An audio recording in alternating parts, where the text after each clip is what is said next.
नमस्कार, मी पंजाब डक 23, 24, 25, 26, 27 तारखेपर्यंत धुळे जिल्हा, नंदुरबार जिल्हा, जळगाव जिल्हा, नाशिक जिल्हा, लासूर, त्याच्यानंतर शिर्डी, कोपरगाव, त्याच्यानंतर इकडं संगमनेर तालुका, त्याच्यानंतर इकडं राहुरी तालुक्यामध्ये, त्याच्यानंतर इकडं 2 तालुक्यात, म्हणजे ज्या भागात पाऊस पडलेला नाही तिकडे देखील पाऊस पडणार आहे.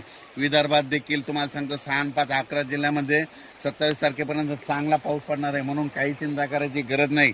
म्हणजे ह्या 7 दिवसामध्ये 26 तारखेपर्यंत सगळीकडे पाऊस पडून जाईल, सगळ्यांना जीवदान भेटणार आहे. म्हणजे सांगायचं झालं तर हा पाऊस सगळीकडेच पडणार आहे.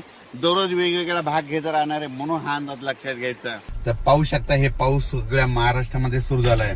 बीड जिल्हा, लातूर जिल्हा, परभणी जिल्हा, जालना जिल्हा, सगळीकडे जवळपास हा पाऊस सुरू झालेला आहे. आणि राज्याला आणखी शेतकऱ्याला सांगू इच्छितो की राज्यामध्ये 23, 24, 25, 26 तारखेपर्यंत दररोज वेगवेगळ्या भागात चांगला जोराचा पाऊस पडणार आहे. कोणाचं पीक जाणार नाही, म्हणून ह्या अंदाज लक्षात द्यायचा. आणि हे पाऊस एक आमच्या ह्या परभणी जिल्ह्यामधला हे पाऊस लाईव्ह आहे आणि लाईव्ह दाखवत आहे आणि ह्या ठिकाणी तुम्हाला अंदाज देत आहे.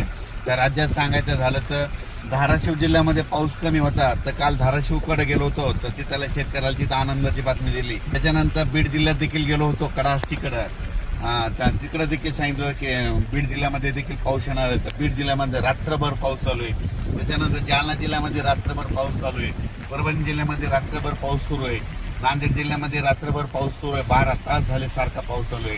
हिंगोलीकडे देखील पाऊस चालू आहे. त्याच्यानंतर यवतमाळ म्हणजे बुलढाण्याकडे देखील पाऊस, जालन्यात देखील पाऊस चालू आहे.